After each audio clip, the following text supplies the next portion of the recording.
Let me show you how to turn off the activity indicator on Snapchat. Now, if you're on Snapchat and you don't want anyone else to know when you're online, keep in mind you can always turn that off. A downside is that you won't be able to tell when anyone else is online as well. I'll show you how to do it. So open up the Snapchat app on your iPhone or Android and tap on your profile at the very top left.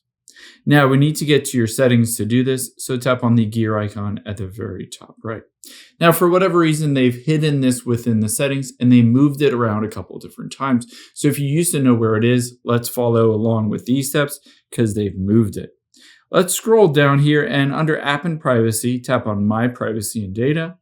And now let's scroll down to the bottom and you can see Activity Indicator.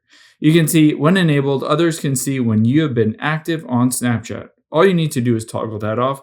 I would highly recommend closing out of Snapchat and opening it back up again just to make sure it is enabled or turned off depending on your preference. Hope this helps. If it did, hit the subscribe button down below. It really helps me out. Thanks guys.